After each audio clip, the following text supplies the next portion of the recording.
I'm dealing with, as Rabbi Zichron mentioned, we're all dealing with different topics, different areas in terms of Hanukkah.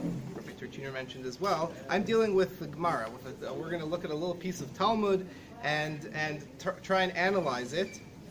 But before that, I just wanted to make a couple introductory points. The first question is the question which I'll open to you. What is the miracle that we commemorate on Hanukkah? It's only partially a trick question. The 8 days. The 8 days, correct. But not only. But not only that. Right. So if you ask somebody and wake them up in the middle of the night or ask them in elementary school, what is the miracle of Hanukkah? They'll tell you it's the miracle of the oil. The oil, we had a small amount of oil which lasted for 8 days. But in fact, if you read what we add into Tefillah, what we read Al Hanisim, what's mentioned there? Does it talk about the oil? The few and the half. Right. The few of the many. Exactly. You have the military victory.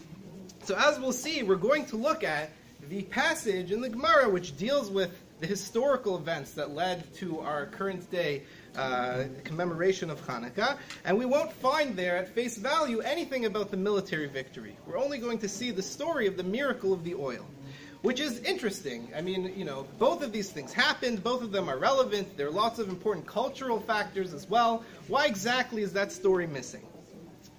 So that's a question. The other point I wanted to make is really a point about methodology. We're going to read a passage which can be viewed as, understood as Aggadita.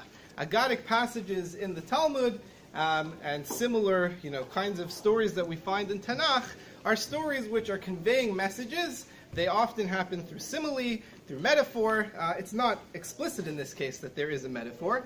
And the Rambam, in his introduction to his Mor Nevuchim, his Guide for the Perplexed, also not an easy thing to say, Guide for the Perplexed, shows you or points out a way that we can look at these kind of statements so that we can understand what exactly we're supposed to gain from them, how we're supposed to gauge them, and how we're supposed to understand the meaning. And he quotes a pasuk from Mishlei, which in Hebrew, it's in source 1 in the English. A word fitly spoken is like apples of gold in vessels of silver. A word that fitly spoken is like tapuchei zahav b'maskiot kesef, an orb, a golden orb inside of something called maskiot. He explains here, I won't read this part inside, but maskiot is like a word, is an idea of some very fine netting. The translation here uses filigree. It's something which is very finely carved, and it has very small holes in it, holes that you can't necessarily see from a distance, but if you look at the object closely, you can see that it's perforated. It has very small holes. So what does this mean? That the words, a word fitly spoken, a word of wisdom, is like this golden orb with silver netting around the outside. So the Rambam says here in the 4th line, see how beautifully the conditions of a good simile are described in this figure. This is a perfect description of an excellent simile or metaphor. It shows that in every word, which has a double sense, a literal one and a figurative one, the plain meaning must be valuable as silver, and the hidden meaning still more precious, so that the figurative meaning bears the same relation to the literal one as gold and silver. What we mean here is that if we're talking about something that has layers of meaning, a statement or a phrase has layers of meaning, so there's the silver part on the outside, and the more valuable, the deeper truth, which is on the inside. It is further necessary that the plain sense of the phrase shall give to those who consider it some notion of that which the figure represents.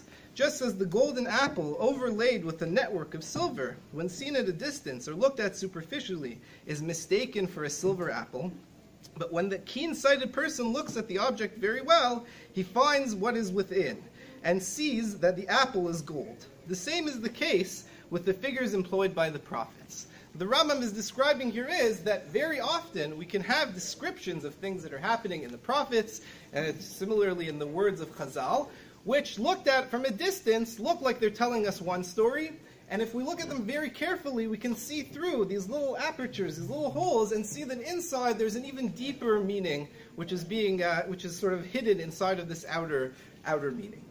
So I'm not 100% confident that the Rambam would have applied this model to what we're going to look at today, but what I want to look at now, having these two questions in mind, or these 2 points. What happened to the story of the war, to the larger cultural events of Chanukah in the Gemara, and also this notion that the Rambam is presenting, that sometimes things are presented in a way as to present a story at a surface level and a deeper meaning. If you look at it carefully, we can look at the story in the Gemara, the story, the description of Chanukah, and what I want to point out are little kind of changes, little historical inaccuracies, halachic inaccuracies, which are inside of the story, which are dealt with by other commentators. And we'll see if maybe, perhaps, this is the same kind of idea happening, that a story is presented at the surface, and once we look carefully at the details, we see a deeper level of meaning.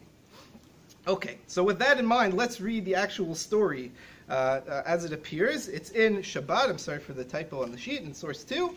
Ma'i Chanukah. What is Chanukah?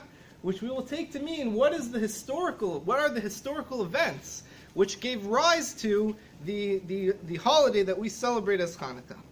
The Tanu Rabbanan, our rabbis taught, B'chavhei b'Kislev Yomei de Chanukah Tamnia Inun. On the 25th of Kislev, we celebrate Chanukah. There are 8 days. Delola mispad behon, udeloh lehit anot behon. We don't say eulogies. We don't fast. Why? Because what happened, as we mentioned before, shika shenichnesu Yevanim leheichal tim'u kol hashmanim shebeheichal. When the Greeks entered the heichal, the sanctuary of the temple, for lack of better translation, we'll get into detail on what that is. Timu kol hashmanim shebeheichal. They immediately defiled, they made impure all the oils which were found in the temple sanctuary. Ukeshegavra malchut Beit Chashmonai v'nitzchum. When the Chashmonaim became strong, became ascendant, and defeated them, badku v'lo matzu ela pach echad shel shemen she'emunach b'chodmo shel kohen gadol. They looked around, and you may be familiar with the story. They found a small cruse, great word, cruse of oil, a small jug of oil, which was sitting there with the seal of the kohen gadol on it, presumably meaning it was pure. There was only enough oil there to light for one day. A miracle happened, and they lit with this small jug of oil for 8 days. Therefore, the next year, subsequently, they made these 8 days into days of celebration with Hallel, with giving thanks to God. So, what kind of small issues can we point out in this Gemara? The first thing I wanted to focus on is the location of the oil. As we pointed out, it says, the description is, that the oil was found in the Heichal. So if you will consult, for a moment, figure 1, on the last page, there's a little layout of the temple, figure 1. There, we see sort of this, there's a divide here between the left side and the right side, kind of a split down the middle, and there's little numbers inside if you can see them also. I made an arrow, 72. That area is generally what is called the Heichal. That's, sometimes the whole building is called the Heichal, and that area inside, actually whoever made this, there's a little picture of the Shulchan, and there's a tiny picture of the Menorah there on the top of the box. It says whatever, but that area is generally what's called the Heichal. So according to the literal meaning of what's going on here, the oil, all the oil that was in there became impure. Rabbi Akiva Eger, in his little glosses to the Talmud, says, if you're interested, you should look at what the Rambam says in the halachas of Beit HaBechira and his description of the Beit HaMikdash. And then once you read that and you get frustrated, you should look at the responsa Bate Kahuna, who deals with the problem. It doesn't tell you what the problem is. But in fact, if we look at the Rambam describes the Beit HaMikdash and where they stored all kinds of things in the Beit HaMikdash. And so if you look at this figure again, on the left-hand side, in this area which is called Ezrat Nashim, there's 4 chambers in the different corners, and the Rambam describes what was put into each of these chambers. What do we use these chambers for? Ma'aravit Ramit, the southwest chamber, Bahayu Notnin Yain V'Shemen, V'hi Hayta Nikred Lishkat Beit Shmanya. This box, which I indicated with this arrow, was called Beit Shmanya, the house of oil, and that's where they put all the wine and the oil in the Beit HaMikdash. So the question, presumably, Rabbi Akiva Eger is asking is, why does it say that when they came into the Heichal, into the inner sanctum here of the temple, they defiled, they made impure all the oil that was there. There's no oil there. They didn't keep oil there. They kept oil in this chamber. There was no oil to be found inside of that part of the temple. So why is that described? So in this tshuva, which is the other place Rabbi Akiva Eger points us to, it's a tshuva, a response of Bate Kahuna, which regrettably is not found in type, and therefore we're given the delightful challenge of reading what it says here. He says, Hashta now, he's responding to a question which was asked by Rabbi Eliyahu Mizrahi, the Re'im, who asked, among other things, this question. Why does it describe that the oil was in the Heichal? There's no oil in the Heichal. And he says, V'hashdei nomar sheshemen hamenorah haya belishkat Beit Shmania. If we accept what the Rambam said, that the oil is actually found in this chamber, called Beit Shmania, shesham hayu notnin hayayin v'hashemen, that's where they used to put wine and oil, kemashakatav Rambam, behilchot Beit Bechira perkei, like the Rambam writes, and the Smag writes, and all the other commentators write. Umashakatav timhu kol hashmanim shebeheichal lav dafka. When it said that they made impure all the oil in the heichal, it didn't really mean all the oil that was in the heichal, implying that all the oil in the temple was there. It doesn't literally mean that. Ela rotzalomar kol hashmanim afilu mashahaya beheichal. All the oil, up to and including whatever little bit was in the heichal left over, what they were preparing the candles for that day, maybe there was some small amount of oil, even that they caused to be impure. Ma'at mizer, that small amount, l'tzorach hadlakat hayomahu, whatever was taken for that day's lighting. But what we see from this response is that the language is already not 100% precise. Right? It doesn't say they went into the chamber where they kept the oil and made it all impure. It says they impurified everything that was in the heichal, which is not 100% precise in terms of where the oil was actually located. So that's issue number one that I wanted to draw your attention to. Okay, issue number two is an issue of impurity.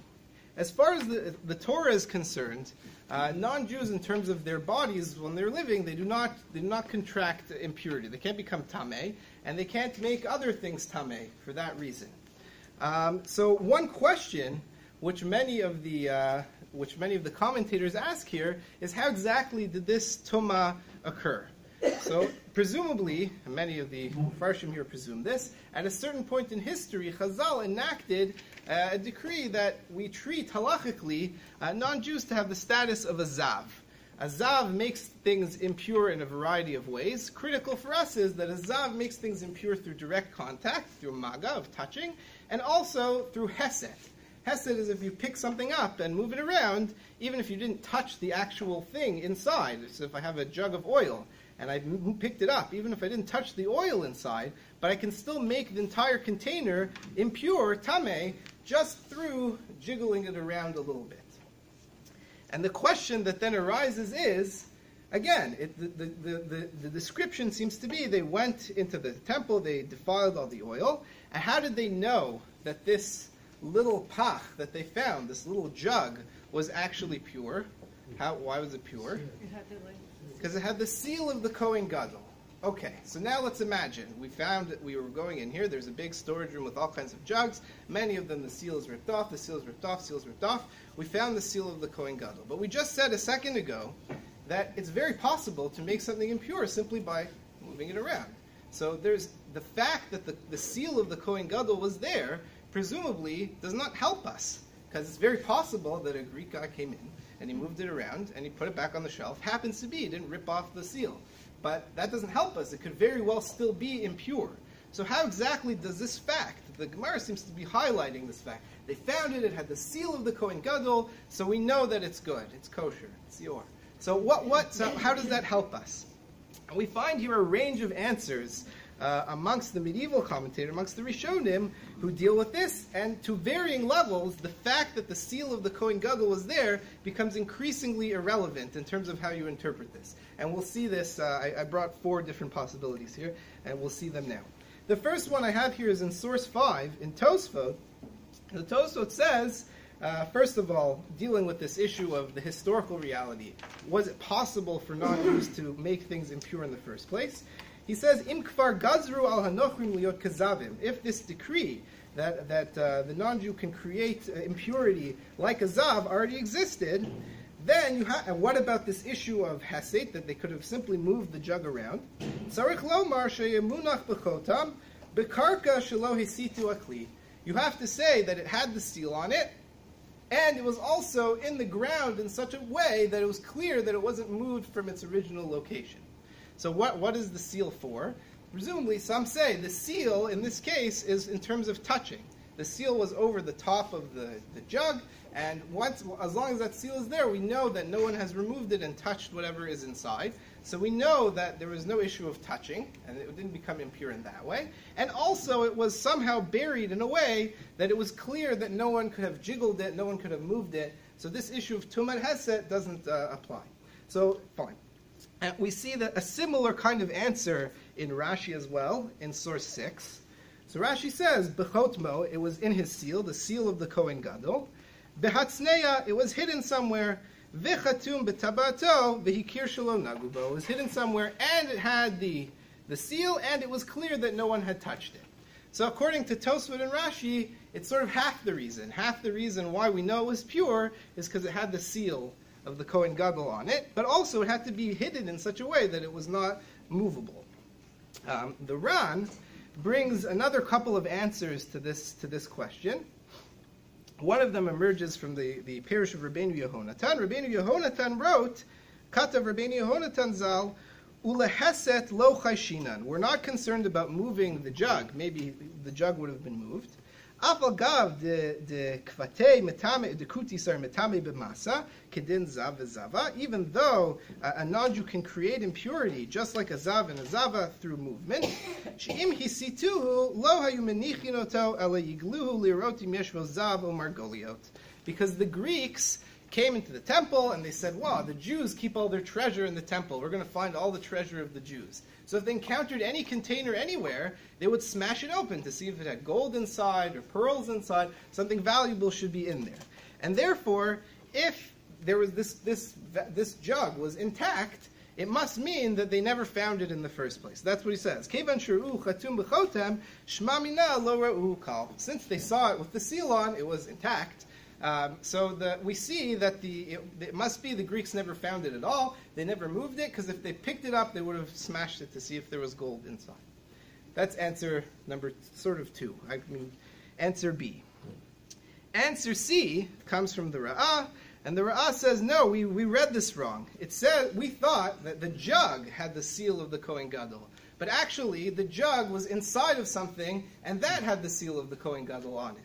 So the Ra'ah says, Perush shematz'u le'oto pach beteva makom she'en lachush bo leheset ve'ota teva chatuma b'chodmo shel Kohen Gadol. They found this jug inside of some sort of box, and the box had the seal of the Kohen Gadol. So they knew that the jug hadn't been found, it certainly hadn't been moved, it was inside of a chest, some kind of box, and that's what had the seal.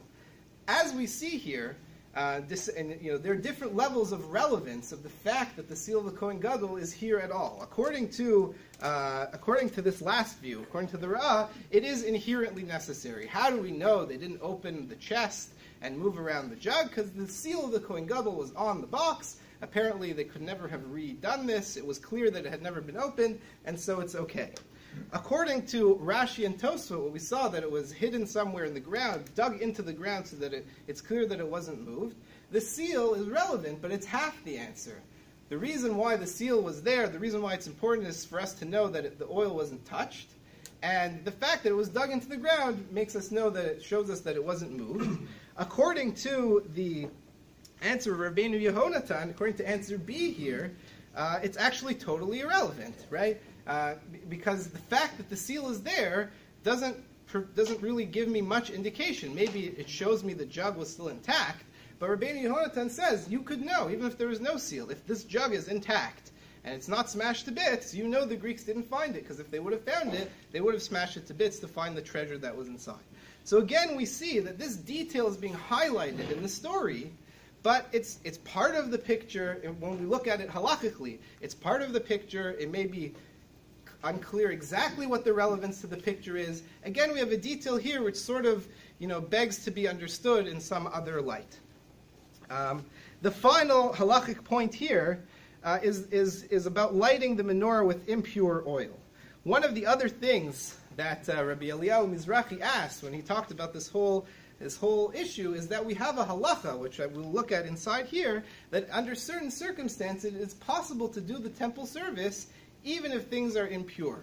In ideal circumstances it shouldn't be done. You shouldn't do the avoda and the Beit HaMikdash bitoma, but if you're in certain circumstances, you can. And so we have this Gemara here, source 8 from Psachim, which sort of divides. Here we're talking about the Korban Pesach, and sort of divides the Jews, or Bnei Yisrael, to three areas. There's the Israelim, the camp of Israel, the priests, the Kohanim, and also the vessels, the tools that the priests use to do the service. And if any one of these three is tameh, if they're all impure, majority of them are impure, then it's possible to do the temple service even in an impure state. Tanu Rabbanan, the rabbis taught, Harei shayu Yisrael tmeim v'kohanim v'klishari tehorin. If Yisrael, the Jews that came, were impure, and the kohanim and the klishari, but the priests and the tools were pure, that's case one. O shayu Yisrael tehorim v'kohanim v'kleshar tmeim,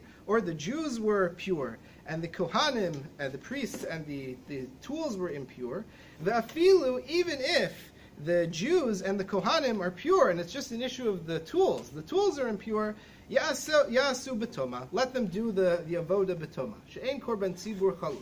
Because we don't differentiate. The idea is, Toma is huyar, hutra, betzibur. Toma, the impurity, is pushed off in the face of a communal sacrifice that has to be brought in the temple. It can be done in an impure way. So the question of the Mizrahi was, we have this miracle which is described in the Gemara, that they found the oil and it was pure and we put it in and it lit for 8 days. What's the problem? Find some impure oil. This is a sort of emergency situation. The halacha says you can use the impure oil. There's no problem. So why do we need this whole miracle about the pure oil?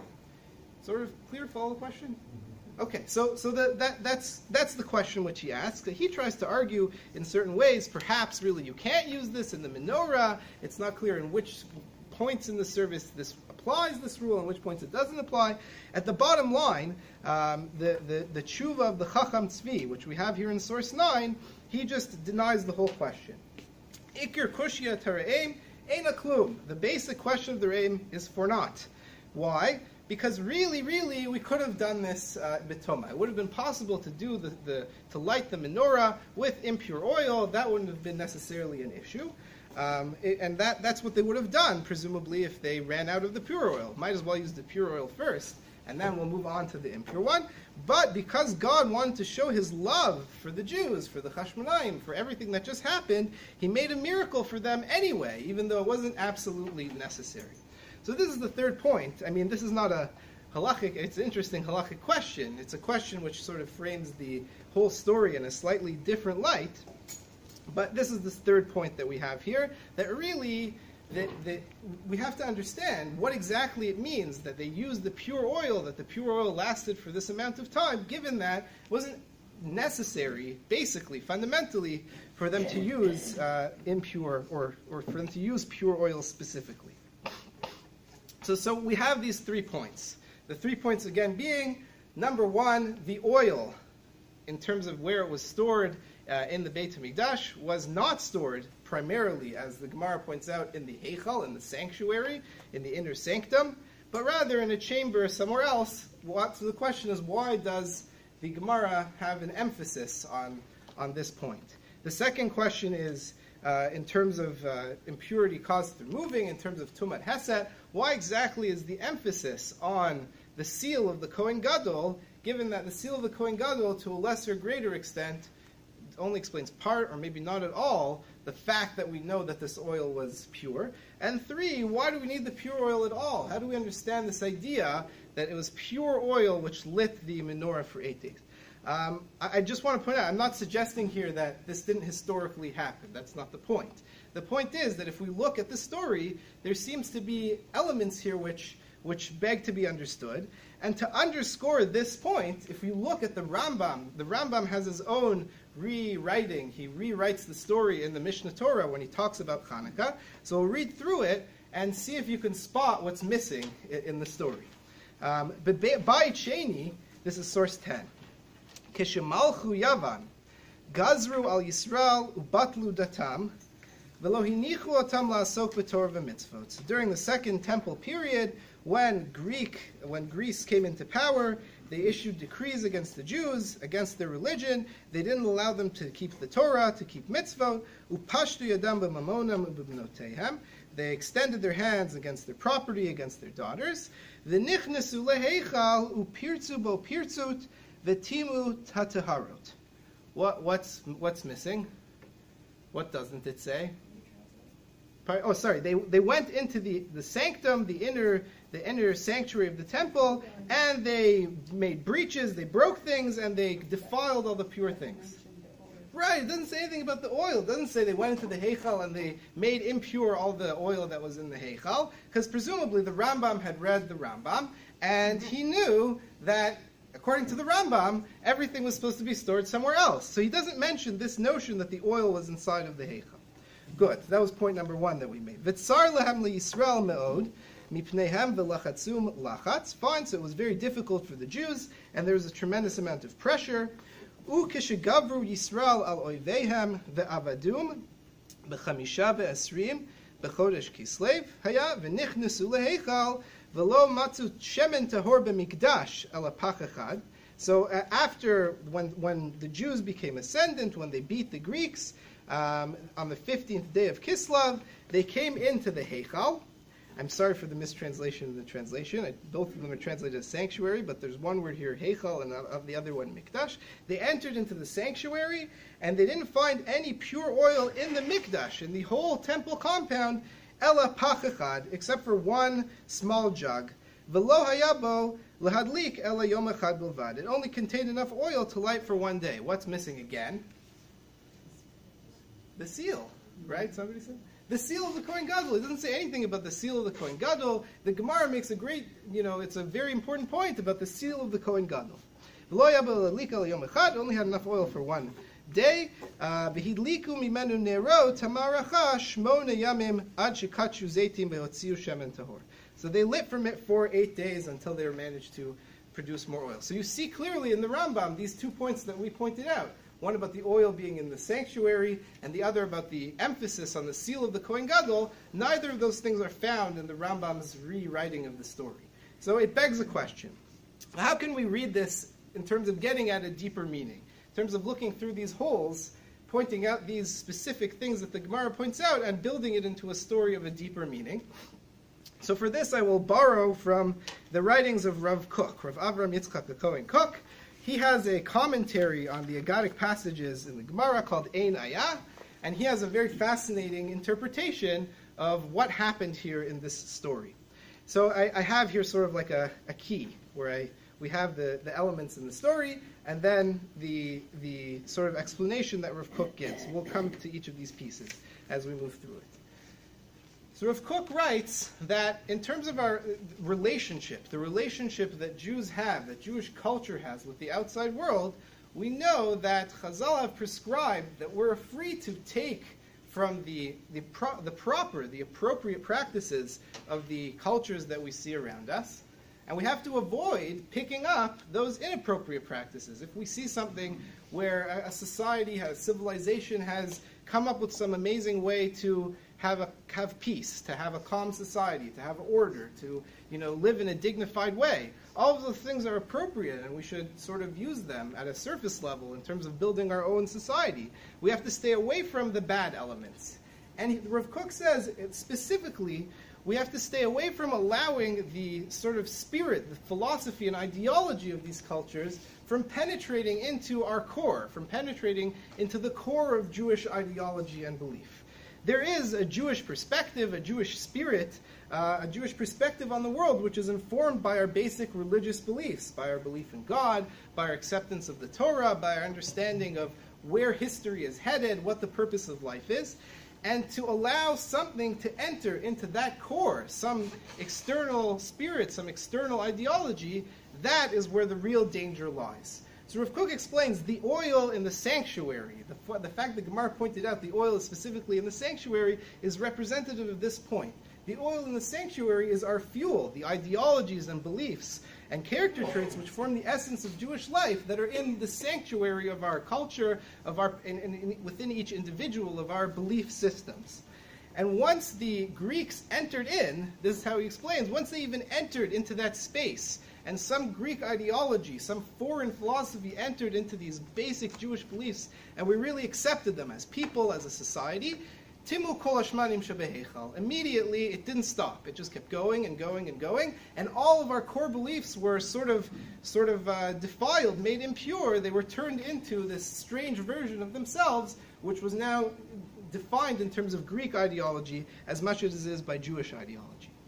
And that's how he explains this notion that once the Greeks entered into the sanctuary, they defiled, they made impure all the oil, all of this basic Jewish belief. That's phase one. Phase two is that Rav Kook writes that there is within us, as a nation, as individuals, a part, a piece, some part of our personality which can't be affected by philosophy, by ideology, by arguments. There is a level at which the Jew relates to God, and this may come back a little bit to what Yaron was talking about something which is beyond our intellectual analysis, something which is beyond thinking, but there is a point in ourselves where we feel a relationship with God, both as individuals and as a community, as a culture, and that's incontrovertible.